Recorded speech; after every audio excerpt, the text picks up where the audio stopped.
Good morning, ladies and gentlemen. A very warm welcome to Futurize 2025, the business discussion forum organized by the fourth year undergraduates of the Department of Commerce, University of Sri Jayewardenepura. We are thrilled to have you here this morning as we come together to spark ideas, ignite conversations, and explore the future of economy, technology, and entrepreneurship. To begin our proceedings, we respectfully invite you all to rise for the university anthem. Good morning, ladies and gentlemen. It's a great pleasure to warmly welcome all of you to our business discussion forum, Futurize 25. Inspiring gathering that brings together visionaries from the fields of economic, business, entrepreneurship, and technology.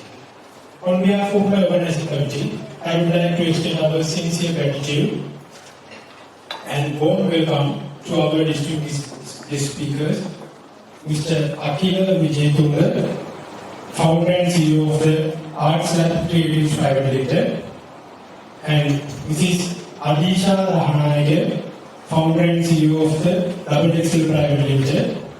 And we are honored to have such accomplished and innovative entrepreneurs with us today. And we truly appreciate their willingness to share their valuable insights and experiences. This forum is a platform designed to spark dialogue, encourage collaborations, and inspire both students and professionals to think beyond the conventional boundaries. We believe that by exploring the intersections of business, technology, and entrepreneurship and economic development, we can uncover new paths of growth and innovations. And also extend my warm welcome to all our lecturers, Mr. Sri Jayewardenepura, Mr. Akhila Wijetunga, and Mr. Kodi, and all participants and invitees. Your presence enriches this occasion and reflects a shared commitment to learning and progress. And finally, a heartfelt thank you to both of the organizing team and supporters who have worked tirelessly and bring this event to life. Let us make the most of this opportunity to listen, learn, and engage in meaningful discussion. May today be the day of the inspiration, connection, and the fresh thinking. So, thank you very much, and I wish you all a successful and insightful forum, Futurize 25.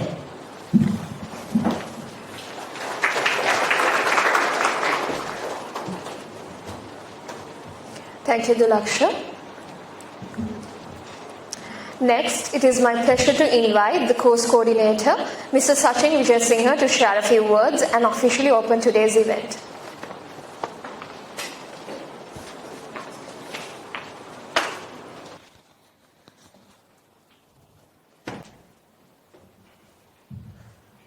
Good morning, everyone. So first of all, as Dulaksha told, this is Futurize, the Business Discussion Forum.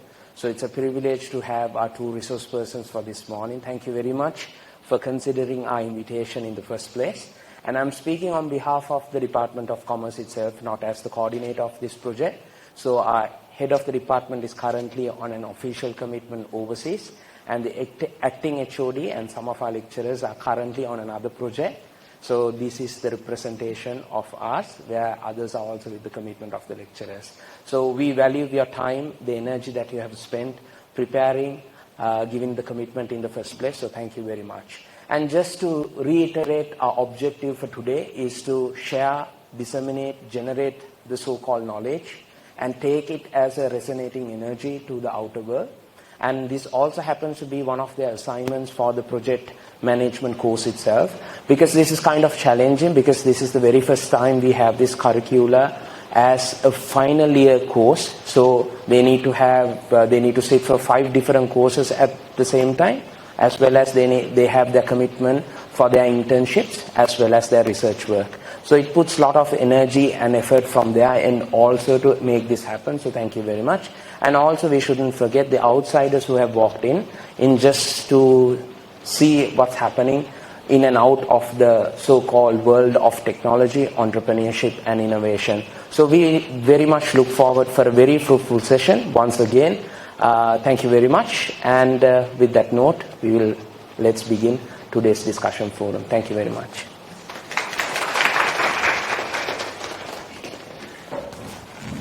Thank you, sir. And now we transition to the highlight of Futurize 2025, the panel discussion. We are proud to host two exceptional Sri Lankan change makers whose work is driving impact across industries. To take us through this dynamic conversation, it is my absolute pleasure to now invite our host for the session, Hawa Ahmed. Hawa, the stage is yours. Good morning, everyone. On behalf of the organizing team, I warmly welcome today's session. It is truly an honor to have you all here for a conversation that's not just inspiring, but also deeply relevant to every young person preparing to step into the real world. We are privileged to have two remarkable individuals with us today. We have Miss Adhisha Dahanayaka, a bold and passionate female entrepreneur who found XXL, a brand that not only broke stereotypes in fashion but also championed inclusivity and empowerment in Sri Lankan market. She is also a sought-after speaker, a consultant and former national powerlifter. She is a force reshaping mindsets. Ma'am, I kindly invite you on stage. And we have Mr. Akhila Wijetunga, a forward-thinking leader in digital marketing and technology, founder and CEO of Artslab Creatives and a visiting lecturer of the University of Colombo. With a proven track record in driving high-impact campaigns across Meta and Google platforms, he has played a key role in empowering brands in Sri Lanka to adapt fast-changing digital economy. Sir, it is an honor to have you on stage.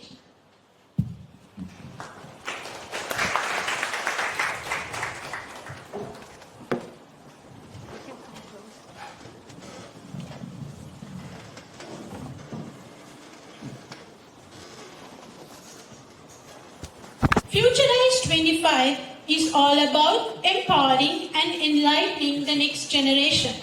We aim to help undergraduates and youths to better understand the shifting career landscape, navigate economic challenges, and embrace entrepreneurship and innovation as powerful tools for both personal success and national development.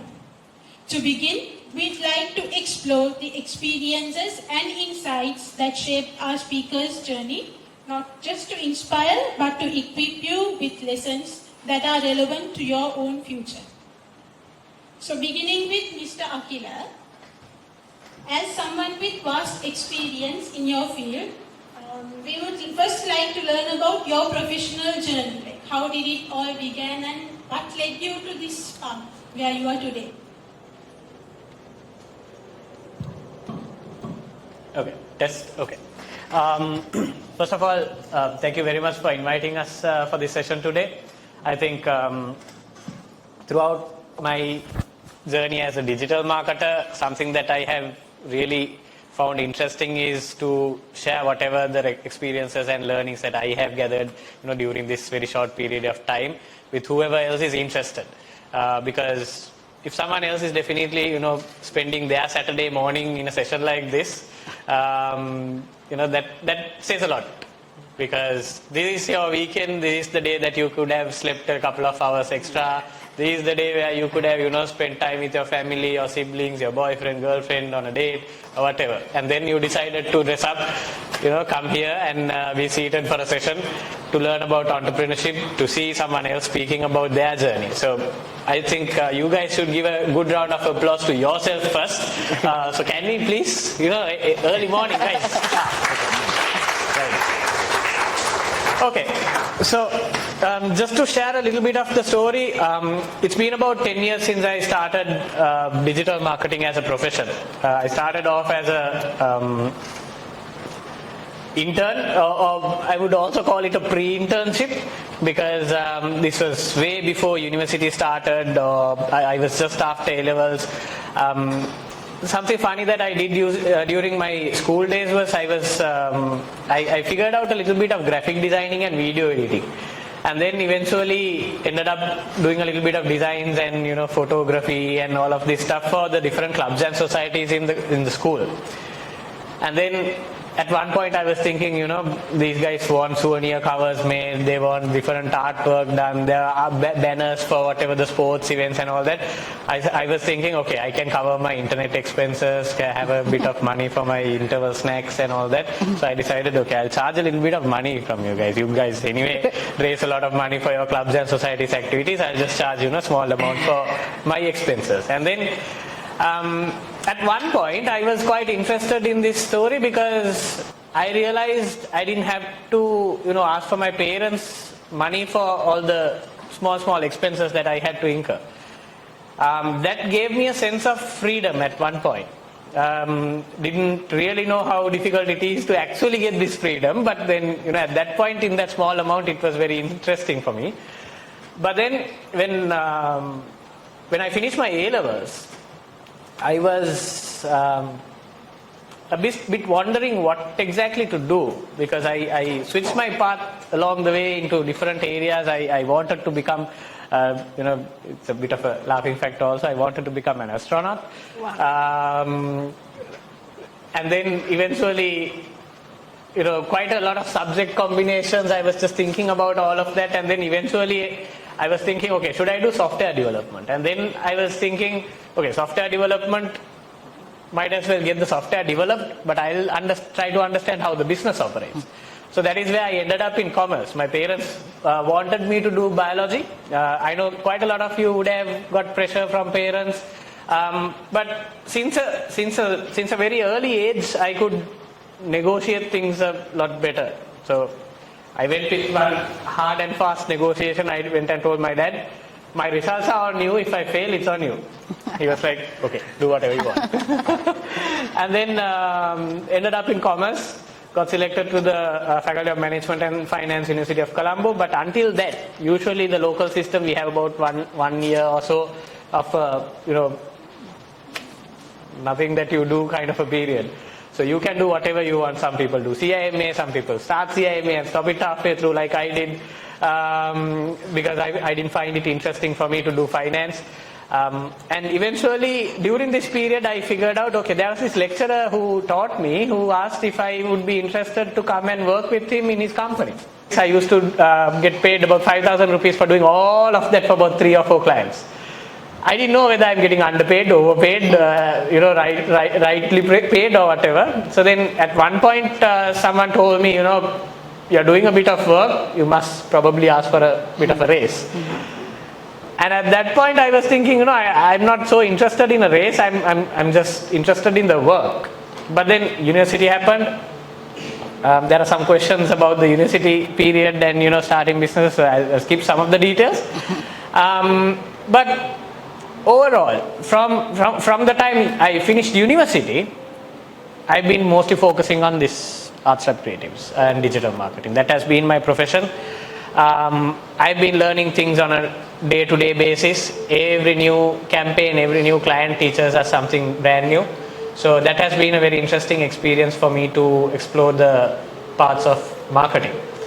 Overall, it's been a very entertaining and interesting journey as well, very insightful.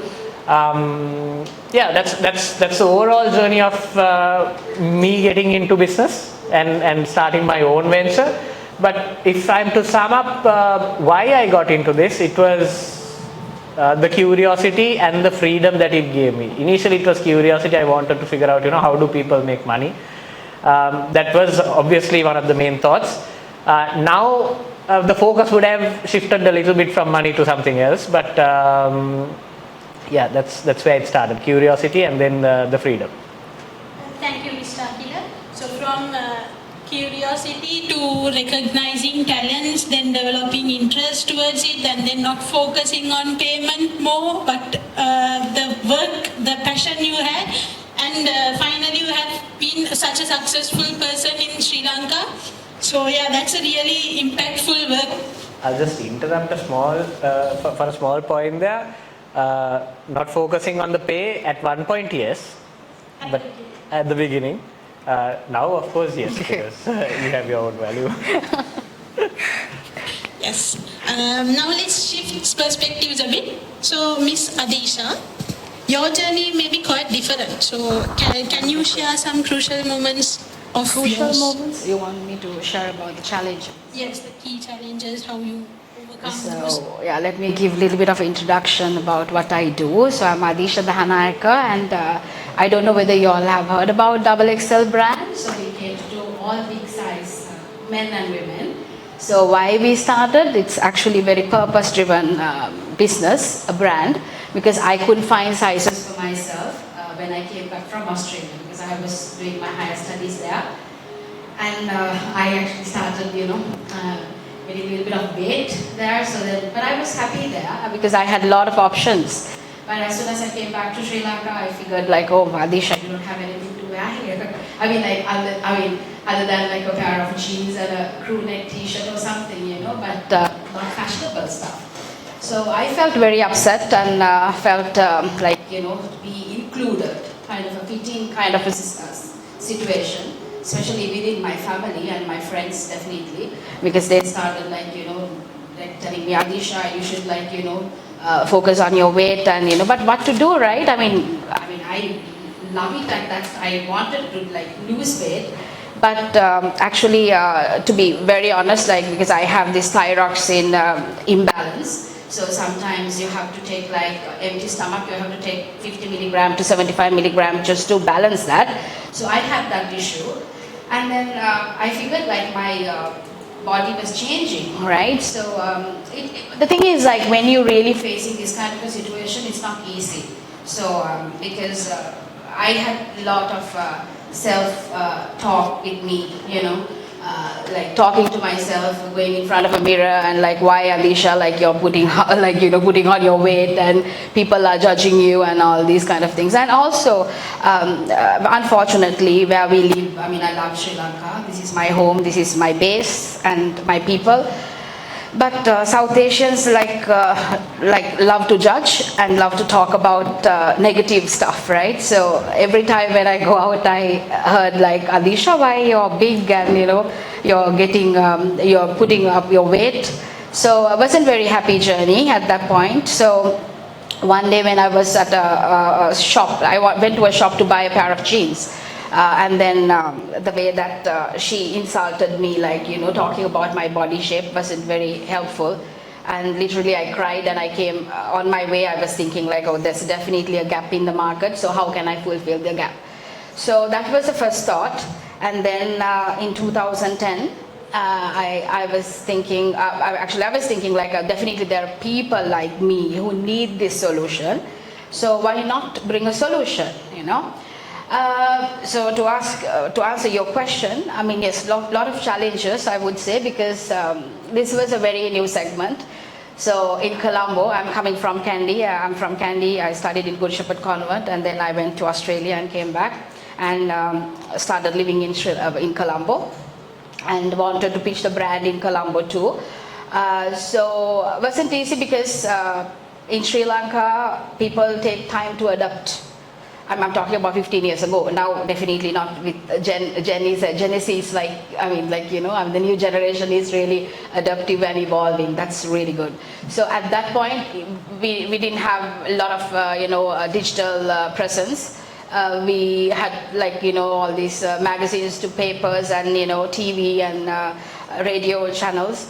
But when you're a startup, you can't really invest on all these media, right? So it took long time to adapt, as in customers got a long time to adapt to the situation and also to the brand, because when you are big size, no offense, big is beautiful, right? And but the thing is, you feel little insecure to come. Right, insecure about your body shape, insecure to come and shop at a place where who sell products I mean, everything, you know, when it comes to like lingeries to undergarments and all that, like people feel shy in Sri Lanka. So they don't want to come. They don't want to like come and associate with the brand. So I had that challenge from the beginning, and then I myself, you know, I was out and about and talking about body positivity, and then show my face and talked about it's okay to be different, right? This is where we always feel we feel shy and uncomfortable, right? If let's say like you're going to a room where like all people are like, they have like white skin and you're tan or you're brown, you feel like, am I really walking to this place or should I avoid? I mean, that's very normal, right? We all feel that, but that's okay. So XXL as a brand, we actually broke the stigma, and then we wanted to send it across a very powerful message, like beautiful, different is beautiful, and it's okay to be different.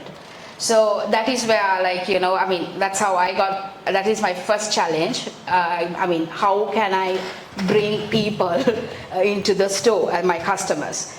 Well, I think after that, I mean, I was fine, and I mean, because this is again a founder-driven brand, you know, founder-fit model, right? Because I found a solution for my problem, and then whatever the challenges, I know how to play it, right? So that's the beauty of that, and I love, and I know that I have a purpose. So all the other challenges, I like to just to face it and, like, you know, move forward.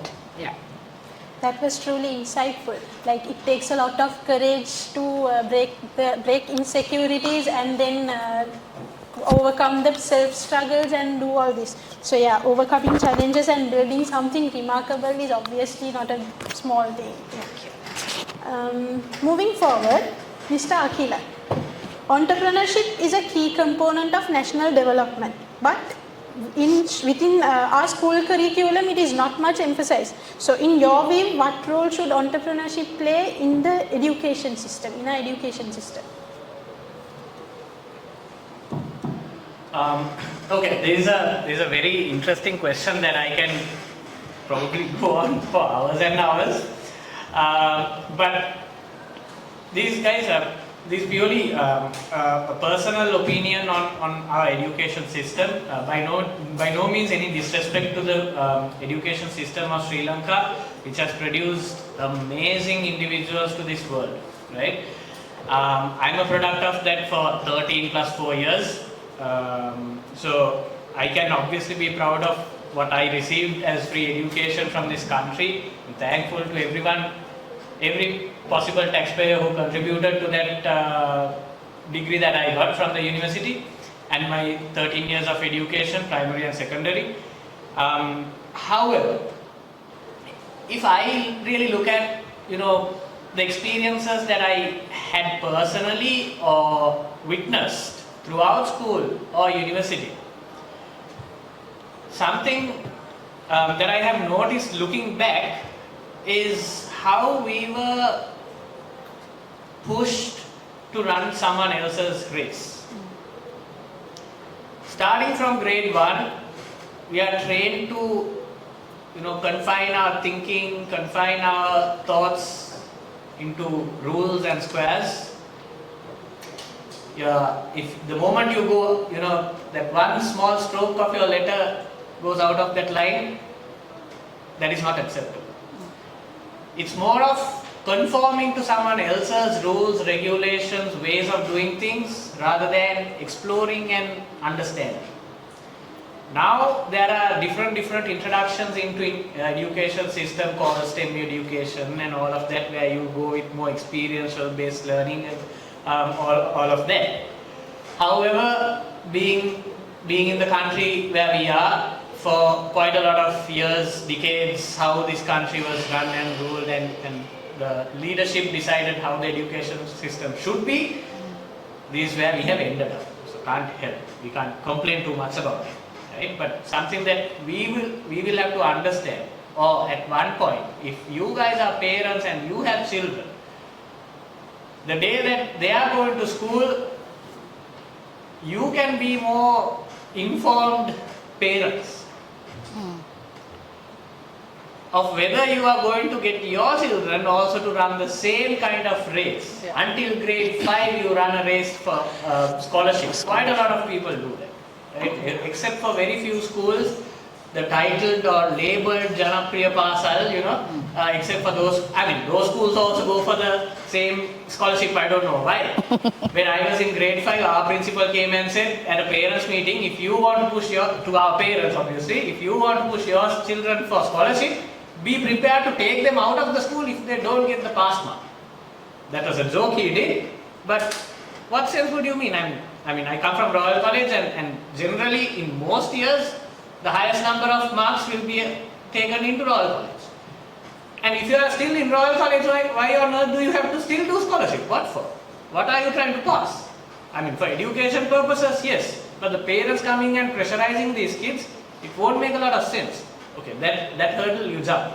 And then O-levels. O-levels is a bit laid back, but then still again, there are 9 subjects that you have to follow. There's a fixed curriculum. Yes, that's standardizing things, okay, acceptable to a certain point. After O-levels is the real deal starts. A-levels. Every child is forced to compete against each other for limited slots. In our country, obviously the free education system cannot provide opportunities for everyone. So there has to be a selection process, I understand. But the children's mindset has been conditioned so much that you need to do better than the person sitting next to you for you to win.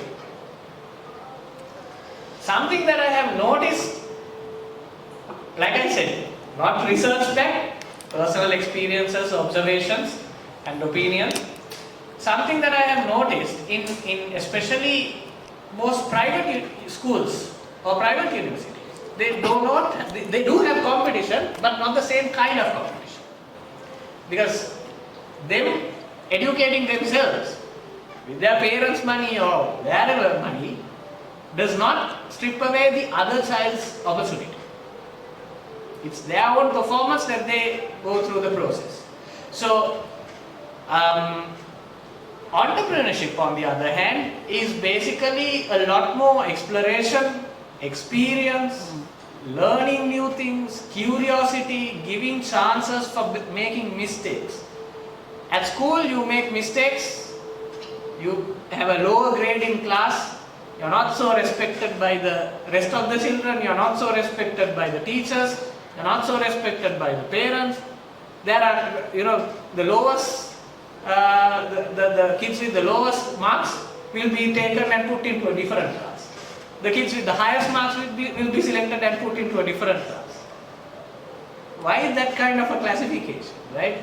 And okay, there are so many justifications. Okay? One justification we had was, why do you put all these kids into one class so that they won't trouble the better performing children during the exam to copy. Right? So they will come up with their own logical explanations, but that logic in which context does it make sense? That's something for us to think about, right?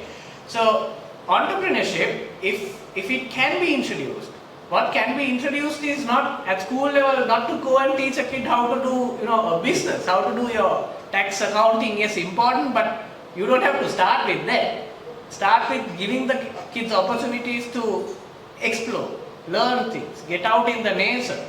Sri Lanka is full of resources. We are sitting and sleeping on a bed of resources, and even the salt we have to import into this country. The fish we have to import into this country. We are in the island. When do we explore and appreciate whatever we have as resources? Japan, for example, has no resources whatsoever. They have to import everything. We have everything, yet we import it. It's about teaching kids how to look at the world. Not to go and, first thing, okay, entrepreneurship, let's start a business, set it up, do the finances, come with the investor proposal, do your projections for 3 years. That comes a lot later in the journey of an entrepreneur. The initial thoughts will be to teach them how to experientially learn things, have curiosity. Without curiosity, you are no entrepreneur. without having the readiness to face a challenge, still be ready. You don't have to always fail, but still be ready to accept failure is also an important skill. We don't win every day as entrepreneurs. Not every business deal goes through. Not every proposal that we go and present goes through. And that is not failure. That is one more thing that you can understand. Okay, with this particular person, this approach didn't work. How do I change my approach and go and win it?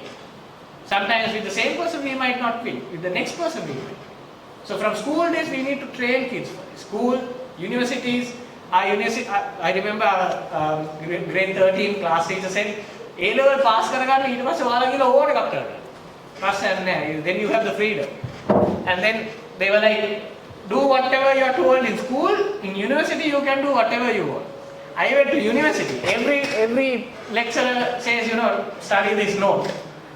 And for the exam, if you look at the past papers for the past 3 years, you can already write your answer and take to the exam hall.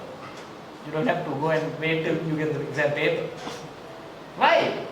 Where is the training to learn? This is just copy pasting and memorizing. We have computers for that now. And we can spend our knowledge, our talent, our skills on more value-adding things. So, there are some interesting subjects in school, but again, with that kind of typical mindset, those subjects are in a corner. So nobody wants to select them because they are not so cool enough. Not like science, maths, bio kind of subjects. Yeah, so unfortunately we are still stuck in the race of competition and serving other people. But as you told, it would be better if the kids are given opportunity to explore and travel and learn more beyond what we are being offered now. So, yeah. Next question I would like to ask from Ms. Adhisha. Yes. From a gendered lens, many aspiring women face traditional and societal pressures. So, as a female entrepreneur, what kind of specific challenges have you faced at your earliest journey?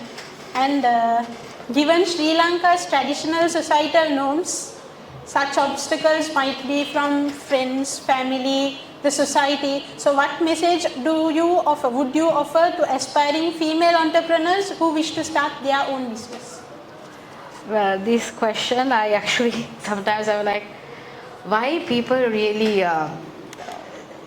have this gender involved in this, because entrepreneur is entrepreneur, right? If you have to pay something, or if you have to get a loan from a bank, or to find to do your next strategy, whether you're a woman or a man, you have to do it, right? That is all about the mindset, what I believe, right?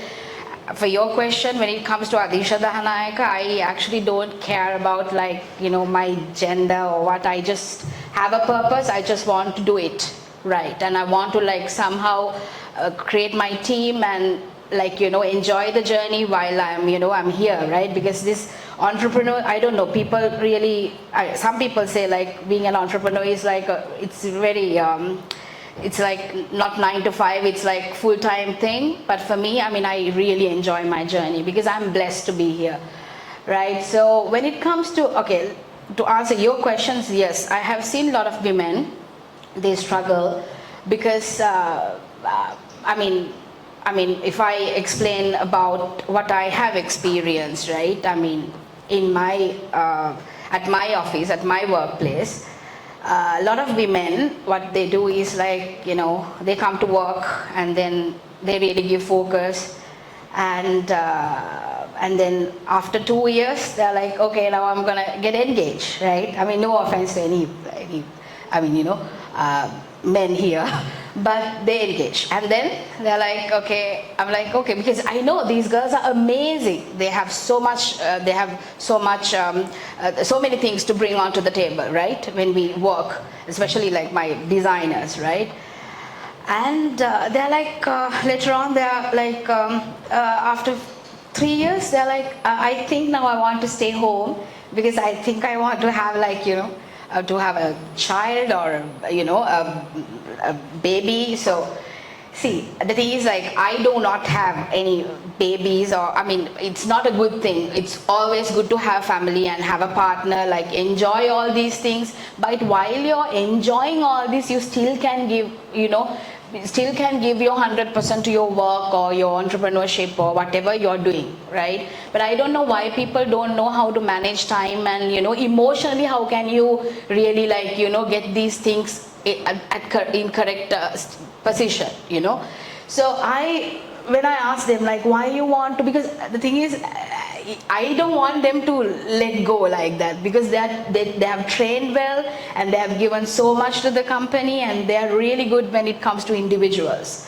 So I asked like, why? No, I think I need a break. I don't think that, I don't think I need enough. I need some emotional break. I need some, emotionally I feel like I'm exhausting. Oh my God, it's a lot of excuses. So girls, I want to tell you all, being an entrepreneur, women entrepreneur is so beautiful. It's very independent. It's where real freedom lies. So please, right, get back to your, if you feel, I mean, it's okay to have a family, because I think when it comes to women has a major role to play, right, as a mother, right? So, I mean, that is where exactly everything goes wrong. I mean, goes stop, because because I don't have any, I mean, I do have a lot of entrepreneurs, women entrepreneurs I work with, I know, but they actually don't really bother about these challenges, they face. They just like, ignore. Right, so that's what I can't really talk about, like the exact question you ask about women entrepreneurs and how, how they really like, what are the challenges they face and all that. But when it comes to women I work with, right, so Sri Lankan women entrepreneurs are so powerful. They really don't care about like they being a woman, like, these are the challenges. They don't care. They just work hard and they know their mindset. Right, their mindset is very powerful, because that's why when she asked, I really don't know how to answer that question, because everyone I meet, women entrepreneurs, they're so powerful, and they really don't care about like what's going on. They somehow make time to create, to evolve, to do more. Right, so I don't know how many girls like to be an entrepreneur, or who do you, I mean, here, like, can you raise your hand? Oh, very nice. Okay, all right. This side, no? Oh, see, you have to talk. May mics value karna nahi? Oh, please. Oh, loud, cool. We have to. Right, otherwise, it's very boring. Right, I mean, definitely, Akhila, I mean, I'm really inspiring by listening to you, and I'm so glad I'm here today. And this is how, guys, things work. You network, you meet people, right, and you learn and you grow, right? So tell me, kawuda kamathi entrepreneur kenek wenna? Asa kawuda? Kage hari tiyanada mokak hari idea ekak? I mean, one idea. So girls, this is our question, please.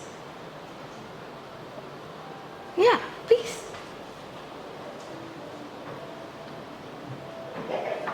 Okay, Adhisha. When it comes to my study, and I see this is product as by me. And when it comes to I'm 23 years old, but when I go to buy clothes, I see always we have to go for gift section. And there are no fashionable clothes in global clothes centers. So the clothes are in the gift section are not very fashionable. They are in gift fashion. So I have faced this problem, and I don't have any product plan yet. But I want to do something for this issue. Yeah. Very good. So you are 23. So I started business when I'm 26. I was 26. So now see, this is really like purely a gap. So when Otar, I'm sure like you guys know her, because she really changed the retail industry, fashion industry. I have a huge respect for her. So when she was doing Odell, there was extra small. There was a petite section. After she's gone, it's gone. right? So definitely there's a huge gap in the market. What's your good name again? Imesha. So all the very best, and I'm glad that you really found that gap in the market. Amazing. So this is incredible. So you have to, like, you know, come up with an idea, like as in like a brand name, and then, you know, so especially like I have no idea like how to cater to this Gen Z, you know. I always fight with my designing team, like, you know, like different color palettes to different silhouettes, you know. So you are perfect to come up with like really good product mix. So yeah, amazing. So are there any girls would like to share? Oh, this side, please. Come on. එක idea එකක් තියෙනවා නම් share කරන්න මාත් එක්ක. මේ අපි ඔක්කොමත් එක්ක I'm glad like you see your lecturers also are here, right? So it's good, right, when you talk to an entrepreneur, right? Because see, අපි මෙතනට ඇවිත් ඉන්නේ ගොඩාක් මහන්සි වෙලා, right? And ඒ මහන්සිය ඇත්තටම මේ මට නම් සතුටු වෙන මහන්සි එකක් මම ආසයි ඒකට. ඒ කරපු challenges, ඒ දුක් විඳපු දේවල් ඔක්කොම when you see, I mean, wow, that's amazing. It's an amazing journey, right? So ඔයගොල්ලන් අද ඔහොම හිටියට one day you will have a brand, right? And you will have your own identity, right? So why not? So maybe this discussion will change. Because I get a lot of invitations, I go, I talk, because we need a lot of entrepreneurs in Sri Lanka. We have only 6%, if I'm not mistaken, right? Women entrepreneurs. So definitely, as you mentioned, there are a lot of, I'm sure there are a lot of challenges for women. Luckily, like I grew up with an environment with, I mean, when it comes to my parents, they were very open about everything. They were so supportive. They said, okay, Adhisha, do whatever you like to do. And they sent me to Australia to get some education, because definitely mummy select to right? So, I mean, I give credit to all my friends for that. I mean, my friends who selected in Sri Lankan universities. But I mean, I like that exposure. I got different exposure when I was in Australia. And I met a lot of people, new culture, like, you know, so that really help your mindset, right? So මම මෙතන ආවා නම් ආවට පස්සේ ලංකාවේ මගේ ආසම දේ තිබ්බේ කොහොමද මම ඒ වෙනස කරන්නේ කියන එක. So ඒ වෙනස කරන්න අපි ඒ වෙනස දකින්න ඕනේ. This is the problem in Sri Lanka, you know. Women also, අපි ඇත්තටම ලංකාවේ ගත්තොත් මම පොඩ්ඩක් ඒක සර්ච් කරපු හින්දා women ඇත්තටම ගොඩක් අඩුයි travel කරනවා ලංකාවේ. එකක් තනියම travel කරන්නේ නැහැ. හැම වෙලාවෙම කියන්නේ තාත්තා යනවා, තාත්තා ගිහිල්ලා ආවා, අයියා ගිහිල්ලා ආවා, මල්ලි ගිහිල්ලා ආවා, husband ගිහින් ආවා. හැබැයි I'm talking like, you know, true facts. But women, they don't get a lot of opportunity to go and see the world. Right? අපි දෙයක් දැක්කොත් අපි දැන් shop එකකට ගිහිල්ලා අඳුමක් හරි මොන හරි දැක්කොත් නේ අපිට ඒක ගන්න ආස හිතෙන්නේ. නැති තාක්කල් අපි ඉන්න තැනම තමයි අපි ඉන්න කැමති. So women needs to travel. Women needs to see the world. Right? So ඕගලන්නුත් මං කියන්නේ ඔක්කොම එකතු කර සල්ලි පොඩක් එකතු කරන් you have to travel. So I can remember when I was like 19 or 20, I collected and then I traveled because I wanted to do that. මොකද මං හිතුවා මං ඒක කරා නම් තමයි මට exposure එකක් එන්නේ කියලා. Right? It's easy to travel now, right? Oh my God. Right? So okay. So going back to my question, තව කවුද ඉන්නේ මෙතන? I want එක්කෙනෙක් හරි කතා කරන්න ඕනේ, please. Girls, come on. We are powerful. Come on. Yes. Hi, I'm currently working in the marketing industry as well. And it's been only 6 months into the job, and so I'm basically starting to, I don't know, I feel like it's way too early and it feels like just emotions getting through. But then a few months into the job just feels like, okay, maybe like 2-3 years down the line, it feels like, it's the best to have something of our own, because my parents themselves are business like men. But then the thing is, like, I've seen what they go through, and there have been like really bad ups and downs. And in that case, that's what made me kind of hesitate to step into, like, take over their business and all that. But now something works in my mind, which basically some sort of like an Airbnb concept that I want to get into. But I mean, when it comes to investment, I want to make sure that it doesn't come through my parents, it will be my own money. But then once again the problem comes, okay, for that I need to raise capital. Like, I mean, I can't just start right away just with one salary and all that. So once again I get stuck in the, that whole cycle of, I have to start earning and, save up and all that. So, any what's your opinion on it? Because I'm not going to step into that anytime soon. But I feel like if you're going to invest in any sort of like real estate and all that and then get into that, it might take some time, right? So what would be your opinion on it, and how would you basically, advise me on that to school? Cool. So what's your name again? Sorry. I'm Pasandi. Pasandi, and you said that your parents have a business, is it? Yeah. What is their business? So they are in the printing industry, which I believe which is a dye. They're into? Printing. Okay, printing industry, right, okay. So, right, and then you just, what your problem, as in your challenge is like how to find the capital. It might take some time, so how to, steer through that period, and what are the things that I should Okay, so do you have a main income right now? Like, are you working? I'm currently employed. Okay, you are employed, right. I think we had a same conversation when we were down, right? So, you know what, Imesha, right? Your Imesha, sorry, Pasandi. So Pasandi, beautiful name by the way. So Pasandi, the thing is, I think I was just talking to your lecturers as well. So, I mean, I myself coming also from a business family, my mother's father. So my grandfather was doing this silver biscuits, and so that's the name, silver biscuits basically. So after my uncle took over, my God, the challenges he went through. I'm like, what? Even to change like a logo color, he had to ask from my grandfather. And he's like, Epa, right? So I told them, I respect, I mean, if you have a family business and if you really took over and you do changes, and if you're doing it well, I mean, I see him or her as an entrepreneur. Right? I mean, not 100%, but then that challenge is tougher than how I started, because I have pure freedom to change, and definitely I know like whoever will take XXL one day, I mean, definitely will have that problem. I will say like no, right? But you know what? You guys are very good at convincing. Genesis. What you can do is to get your capital.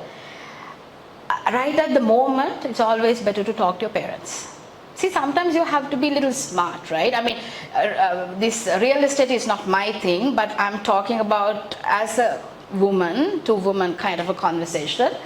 You speak to them and give them a little bit of assurance. So first you have to come up with your business model. Do you have a model right now?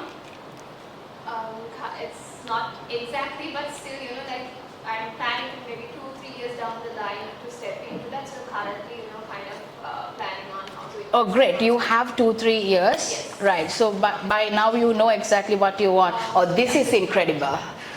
So this is where I'm really planning, right? So you speak to your parents and just try to, because to convince them, like it will take about 1 year, right? Parents, Sri Lankan, right? So take time. First you write, you have to have a vision board, right? And do a timeline, have a timeline.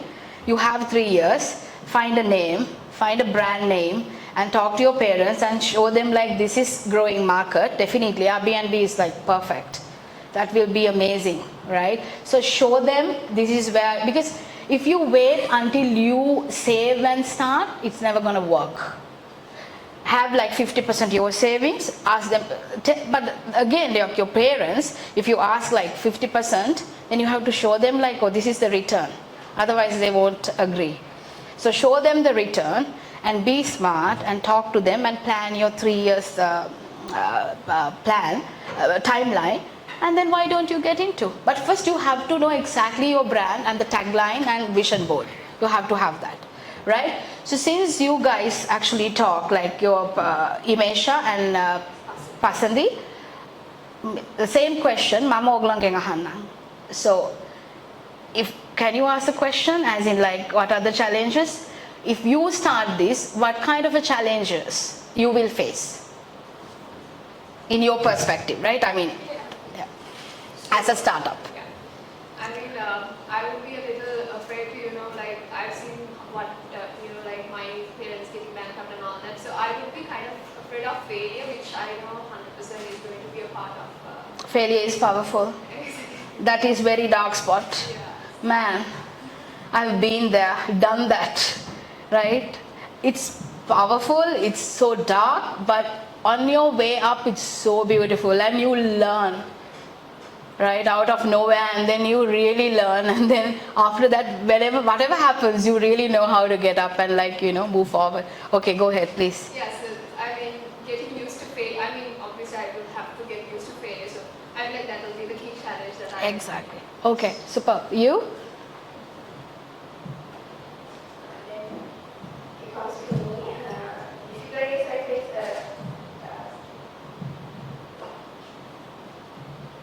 as the first one, I see capital issues, and when it comes to time, I have to manage a lot because we have to go interns, and after internship, we have to go for a job, like to take something from our degree program, so and when it comes to my mindset, I see it plays a lot in my mind, but when it comes to practical work, sometimes I start, but it plays in my mind, so I always need someone's help to manage something. That's what I have analyzed by myself. Okay. So that's one difficulty. And also, when after I tell someone to do something or check something, after some time I face will he do it correctly? It should be checked by me. You're like a perfectionist. Okay, yeah, that's more founderistic character, Yeah. Those are some difficulties identified by me, and I think there are a lot that I have not identified it. Yeah. I have not started any plan. No. I just asked the challenges. What are the key challenges? Because she asked me, and because I mean, fortunately, like I know the people around me, like all women are like, my God, they challenge like anyone, So that's what I just asked from you all. By the way, thank you so much for your time, and I hope they answered your question, and also I did. Yeah, I took your time a lot. Sorry. Yeah. Right, so we need to travel and explore more, and to all the females out there, the power is your mindset. So we should have a firm, I want to do it kind of mindset to break everything. Right. So, Mr. Akhila, as we already previously discussed about the education system, now could you take 2 to 3 minutes to so continuing our earlier discussion on entrepreneurship, there is no fixed timeline to be an entrepreneur. So many undergraduates are, this continues with Imesha's thing as well, many undergraduates are very keen to start their own business, their entrepreneurial journeys while pursuing the degree. So what is your thought on this? So when I was starting my business, during university days, I got my mother to check my horoscope and give me a good time to open the office and all that, right? But that business failed. So Good one. there was another one that I started when I felt like starting, and I continued it.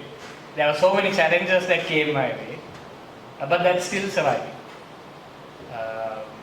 Stars or timings or whatever, they do, I have certain system of beliefs, they do have impact on you, but your mind is more powerful than that. Stars and the planets will tell you, okay, your by default setting is this. So if you decide to live on your default settings, you can go by the stars and the planets, but otherwise you can always change your direction. That's in your head. when you are in your university or not, it doesn't matter. What really matters is whether you figured out a problem that is good enough, that is worth solving. That might be your problem, that might be someone else's problem. Either way, an entrepreneur identifies this, right? The moment an entrepreneur identifies this, they will start questioning, they will start looking for solutions. They might come up with solutions that work, that don't work. Just going by the earlier question, I feel that's also a little bit relevant. I started Artslab Creatives initially as a freelancer. And then right after university, I also did start working like you did. But my purpose of working there was primarily to understand how does this operation work. Within a period of about 1.5 years, I joined as an intern. My 6 months internship got short into just 2 months. I was made permanent. Within less than 1 year, I was handling a team of 12 people, handling about 20 different brands. I was leading that team. This was in my job. I had privileges the others did not have, because my boss wouldn't risk, scolding me for coming into work late or not adhering so appropriately to the dress code, because I was bringing more value to him than his dress code and attendance schedule. My work for him in generating ideas, coming up with campaign ideas didn't happen always at office. Sometimes I would get, so there was this particular brand, I since I don't work with the brand anymore, I can't mention the brand. But that for that particular brand, you have this shower thoughts, right?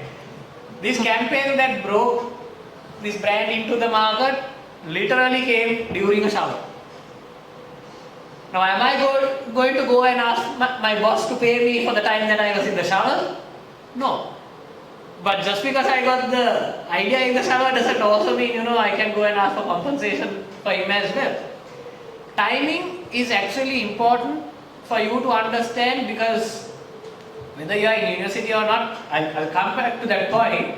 But the reason why I wanted to mention that is because you mentioned a couple of challenges that you are facing right now. Starting a business has its own challenges, and whether you are in university or not is not a challenge.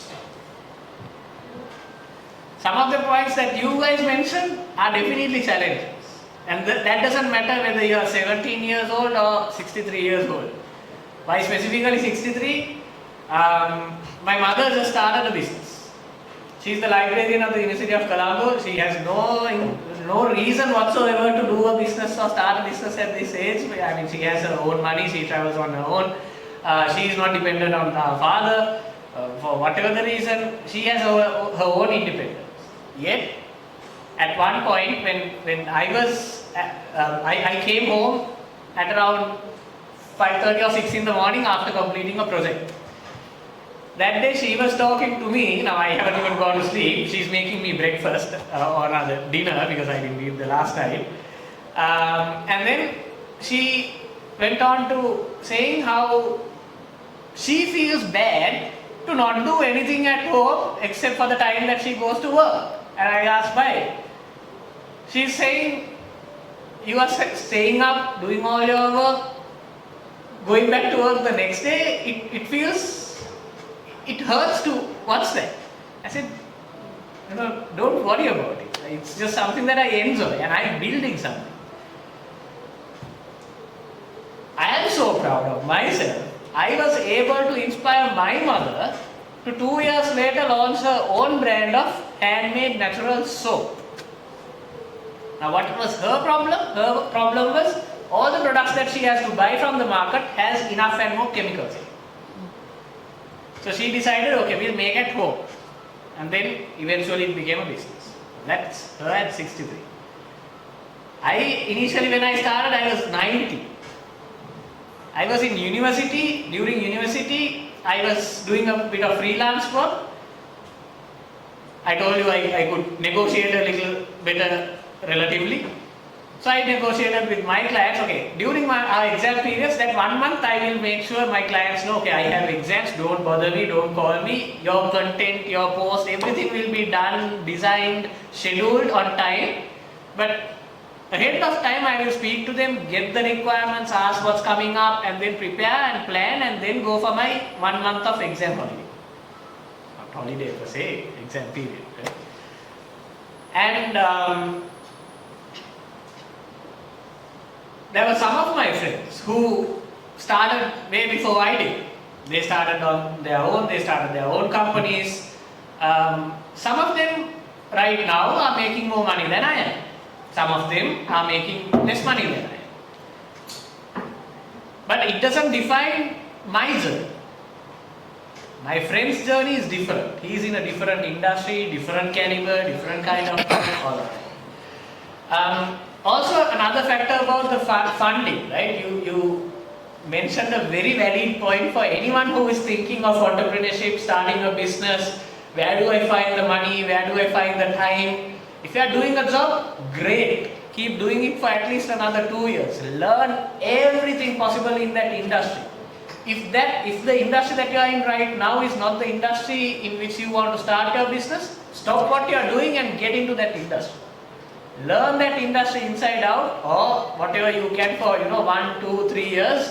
That will give you a lot of insights about how to work in that profession, the network, the connections that you have to build, right? Because when you start your own business, the next doubt you had was whether to reach out to parents or not for money. Trust me, friends and family is the first step. Yeah. That is the most helpful step that you can go to if you have that privilege. Not everyone has that privilege, right? So if you have that, that is an even easier option. I started off the company back in, I think, 2020 Jan. For 3 years, I didn't want to ask money for my parents. For 3 years from the day that I started. Why? Because I didn't have the best reputation with my parents. I did all possible things under the sun as their son, but it wasn't all the kind of things the Sri Lankan parents will be happy and proud of. So they had a little bit of a trust issue with me. If we give money to this guy, what will happen to the money was a big question. So it took me good 3 years, or rather good 2 years to go and tell, because at one point my parents came and told me, you should reconsider doing this. And my father was at the central bank, my mother is in the university, Colombo University. Father says, go to central bank, you will have a guaranteed salary, best salary in the government sector in the country. Of course, yes. Why I got to level 1 from level 0 was thanks to my parents. But from level 1 onwards, it's my journey. They could bring me so far. During this period, it was very difficult, right? There have been days where I had cried, had second thoughts, talked to my friends and asked, whether I should be continuing this, because my parents will always say, go and find a job. I can't go and ask them, cry to them saying, this is so difficult, should I do a job or what? They'll say, obviously, yes, that's what we told you 5 years ago. But eventually, it came to a point where I could go and speak to them, I could show them that trust, and take them on board as investors. Not my parents. They are not parents giving me money, okay, puta gi loan ekak karaganna wanna sali tika. No. It's a business thing. They have money that goes into fixed deposits, they have money that goes into other kinds of investment. Okay, you are getting that return, I'll pay you this return. Yeah. And how do you show that? Okay, there was a certain level of performance. And they knew that I was consistent in what I am doing now. Okay, that gives them assurance. That's the kind of assurance that Adhisha was also talking about, right? In addition to the financial backing and all that. So, timing As a university student, obviously you have enough and more time. University is a very good opportunity for you to try and test things out. You can make failures, you can learn from them, you can get that experience.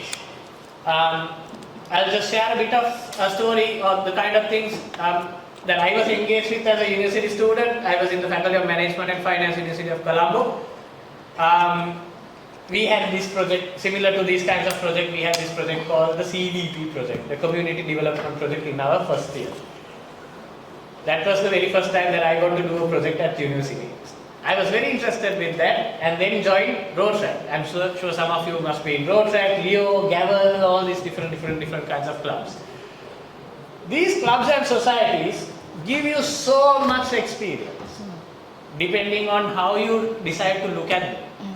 If you decide to look at them, CV එකේ දාගෙන මට ගිහිල්ලා කියන්න පුළුවන් interview එකේ මම මේ club එකේ හිටියා. අපිට ඉන්ටර්විව් වලට ගොඩක් කට්ටිය එනවා Road Track club හිටියා, Leo club හිටියා, whether they like it or not, I actually know quite a few from those different organizations. And then මම අහන ප්‍රශ්නේ පළවෙනි ප්‍රශ්නේ තමයි ඔයගොල්ලෝගේ organization එකේ මේ අවුරුද්දේ leader කවුද? ඒක නම් මතක නෑ. ඊට පස්සේ ක්ලබ් එකේ ප්‍රෙසිඩන්ට් ඇහුවා ඒක දන්නේ නැහැ. අර ප්‍රොජෙක්ට් එක මොකක්ද කියලා. කොහොම මොකක් හරි ගත්තා. How? Don't lie on your CV, guys. You are going to get judged like nothing if you lie on your CV. When you go into these jobs, we will look at, when we get candidates who are applying for jobs, we will really look at what they have done, not what books you have read. What theories you have read. They are important. Right now I am using a lot of theoretical models in our campaigns and work. 5 years ago when I was starting off, I had no clue whatsoever, why the hell we studied all of this at university. That wasn't even relevant at that time, but now it's important at a strategic level. So, what you learn in books will come in handy at one point, but do other things as well. Be in Road Track, Leo, Gavel, whatever the clubs that are there. Improve your skills, speaking, communication. If you cannot communicate, entrepreneurship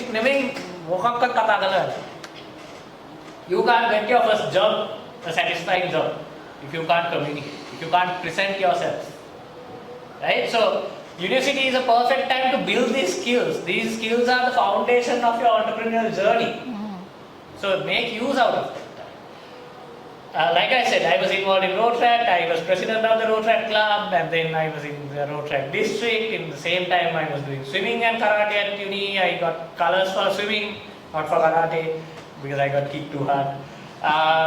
Eventually, I finished university, and then while I was still doing my business, I was also lecturing at the University of Colombo at one point internally. But after a certain point, I decided to step down and do part-time lectures on the weekends for diploma. At the same time, I was leading the road track movement in the country for some 70, 80 odd clubs, 7,000 odd members. And that's no easy deal. You have to go for these different clubs, their activities, engagement, everything going on, and then office එකේ කෙනෙක් කතා කරලා අහනවා කියලා මේ client කතා කරලා මෙන්න මේක කියනවා කියලා. You can't help. Also, during the university time or this age range of say 21 to around 25, trust me guys, you won't have stress. Don't fabricate that, you will be tired, yes, obviously, but don't fabricate that with this word called stress. Just don't put the idea of stress into your head. This is the time that you have the best energy in your body and mind. Make use out of that to improve yourself for the next 20-25 years.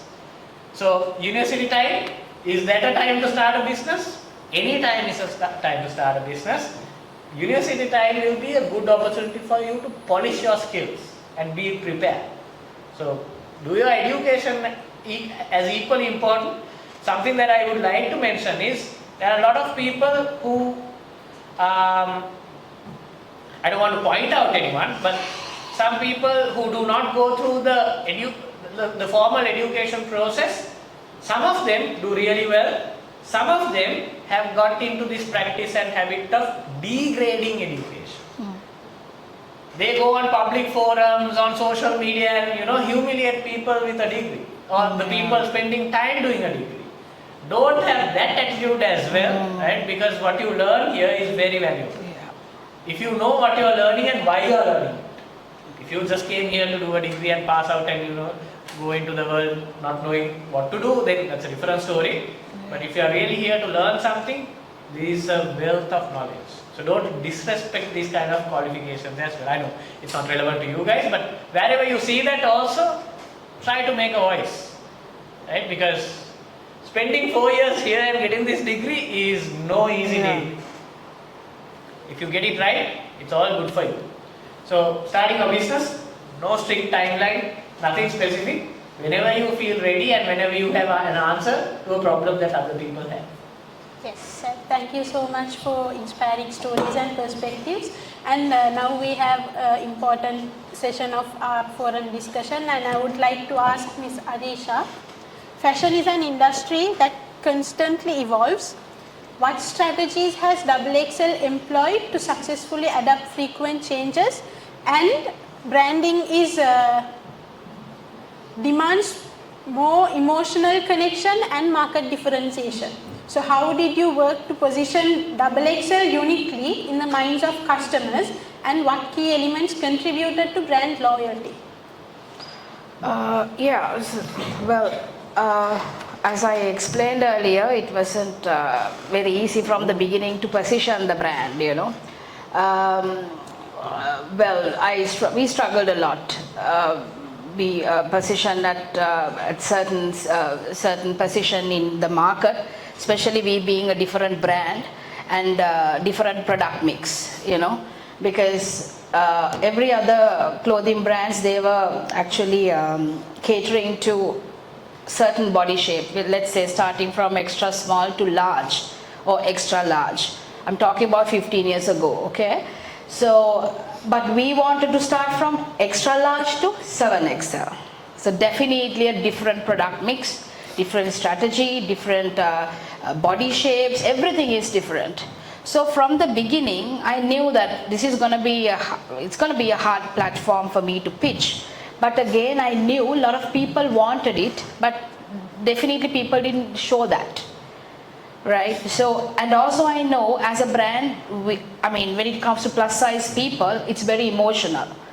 Because when you purchase a product, thinking that, oh, my waistline is like, it's 38, now it's 40, definitely it has a lot of emotions involved, right? But we wanted to show, and also we wanted to make them feel it's okay to, fluctuate your weight, but again, you have something pretty and beautiful to wear and you can be comfortable with. So I think we as a brand, this is what I all truly believe, when you have a purpose and when you know exactly what you are doing, and when you exactly know this product is for this segment, because we are niche market anyway, right? Because when we started, we were the pioneers. No one was there in the market. So we took that as an advantage, and we knew exactly this is an emotional attachment to the brand. And so how can we position our brand? So that was a few questions that I had in my mind, 15 years ago. But luckily, and also because we catered only for plus, because of that people felt very comfortable. See, when they used to come into the store, we said, okay, don't worry, only we cater to XL to 6XL. So they were very comfortable. They were very comfortable to see like all bowler fellows, with them while they are doing shopping, right? So it's not that a skinny like size 4, 6 is buying like a pair of bikini, and then you buying something So that comparison, I never wanted to have that in my basically in the shop. I wanted to give them completely comfortable environment for them to come, buy, purchase. Emotionally, I want them to be happy. So my brother sometimes, because he's also a partner, so he says, this is not a CSR, this is a business. But I'm like, no, that's okay. But I like that, I want to give that comfort because I know then they don't question like, the brand. They will be like my loyal customers forever. Right? I can see people like who used to come and buy from me like day one, still comes to the shop. But it doesn't, because I had a major challenge. Someone was, because end of the day, I was the school games captain in my school, 2001, right? I was doing a lot of activities and I was active and I was doing like track events, and then I started like, putting on weight, and then I changed it to track field events, short put, discus and javelin. Somehow I managed to win that championship shield because I wanted it. Right? So when we started the business, I always wanted that change, to bring into the brand and do something different, and I wanted people also to feel different. Right? So again, when we started, when you're plus, right? I can't see a lot of plus people here, but it's not a label, huh? It's not a label, right? Just imagine if we all have like, let's say like Akhila, we'll say Akhila, you are like, just like size medium, right? Yeah, medium, okay. So just imagine like, අපි ඔක්කොම යාගේ body shape එක තිබ්බොත් මෙතන boring, right? Right? ඔක්කොම එකම skin color එක තිබ්බොත් boring නේ. So this is what we wanted to basically put it out as a brand. It's okay, right? When we actually managed to have that kind of a platform, and then people started engaging with the brand.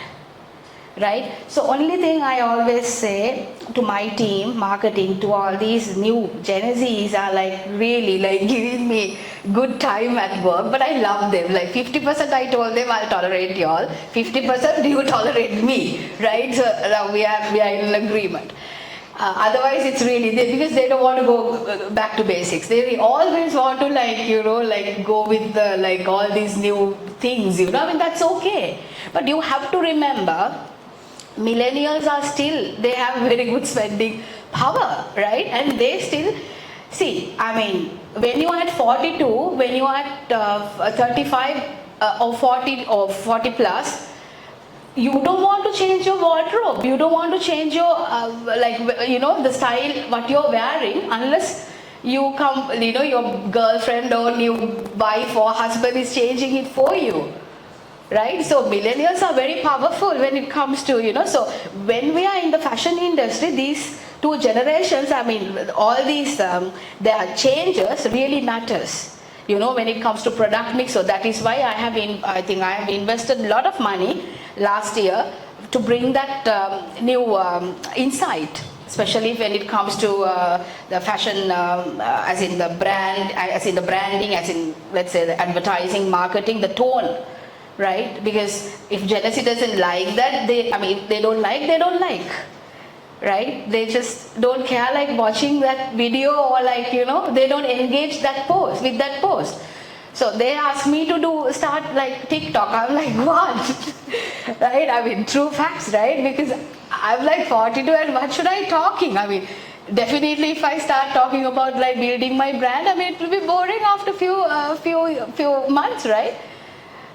People want different contents, but I don't know whether I can do that. But again, me as a brand founder, my marketing team told me like, you have to do it. I said like, okay, I'll take the challenge, but give me like 5 months to prepare, right? So like that, you have to, there's a lot of changes coming, and that's what I think I told you all also. WGS, and this time they have mentioned the future color, as in 2027 color is luminous blue. So earlier I thought like WGS and really giving a lot of, taking a lot of insight from fashion, but now I can see it's clearly it's all futuristic and then very digital, and so that's good, right? I think I like that change, and my team also. End of the day, whether we like it or not, we have to adapt. So there are a lot of changes and a lot of new insights. And we as a brand, if you want to sustain in the market and if you want to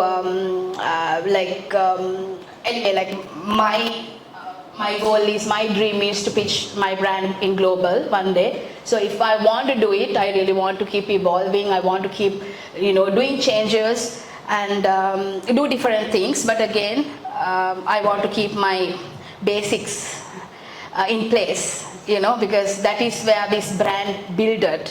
That is where, Double XL, when it comes to Double XL, we have few other brands that we, sub-brands like DXL Exclusive, and we do have Freedom Range. Freedom Range, we made it because some people didn't like Double XL name. Some people feel offensive. So when we did our research, we found out, okay, so for them, we have a different range called Freedom that we sell in Sri Lanka as well as in Dubai.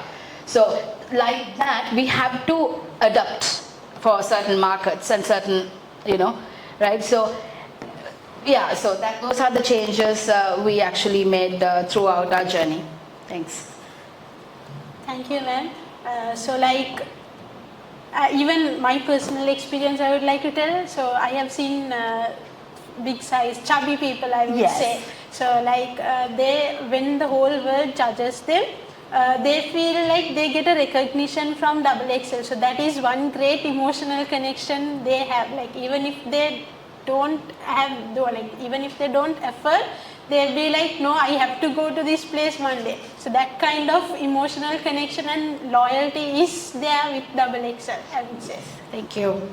And the next question goes to Mr. Akhila.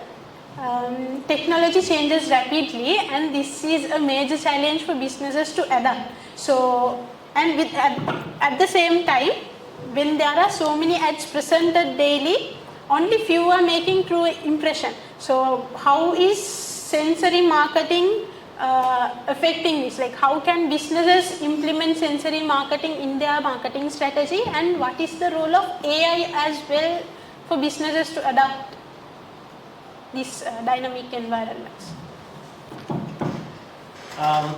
Okay, now we're getting into my subject. Especially given the current context, technology is definitely moving really fast, and it's very overwhelming also at one point. What was trending and happening yesterday, you try to get on that trend today, you're already expired. Yeah. And in such a fast-paced world, something that we need to understand is to what extent are we really going to apply these kinds of technological trends and things that are changing around you into your life, your business.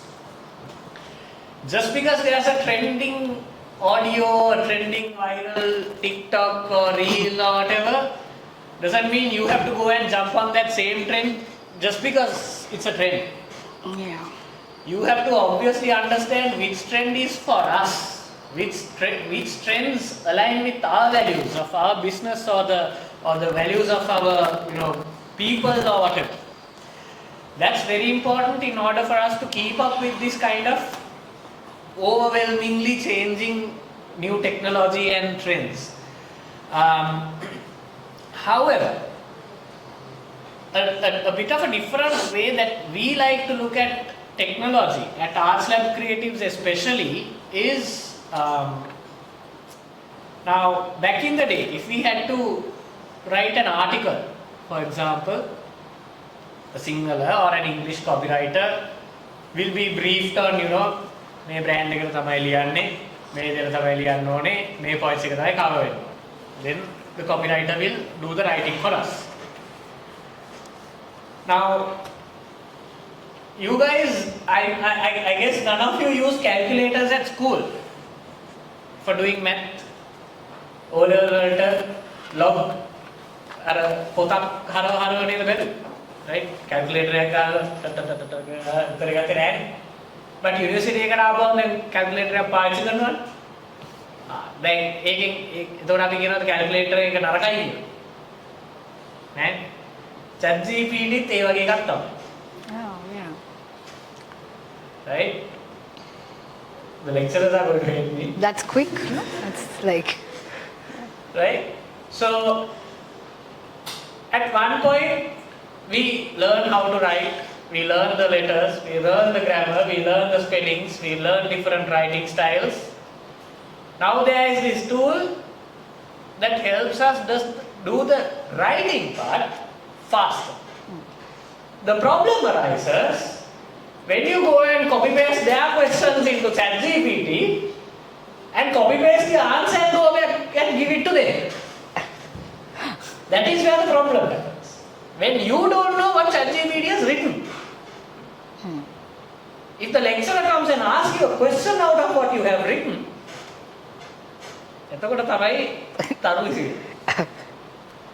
right?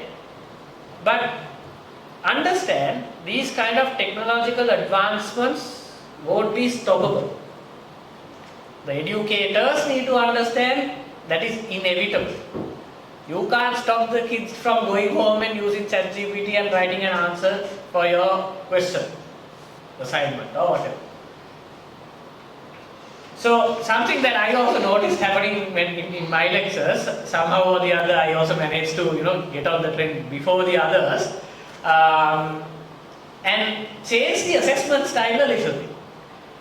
Instead of giving an assignment where you have to write a 7-page or 8-page report and come and present to me something copy-pasted of an AI, it was shifted into an approach of, okay, now there's AI. You can do your research well. Go find out whatever you want from ChatGPT, let's come to class and discuss it. Now you go and collect more information that you would have collected otherwise. In my classes, luckily I had management information systems, e-business, marketing management and some other subjects. I had the opportunity to teach my kids how to use ChatGPT without really, making a fool out of yourself by using ChatGPT. So, our graphic designers in our company, we have not replaced the graphic designers just because Midjourney is there creating images with AI, or because Photoshop now has an AI feature.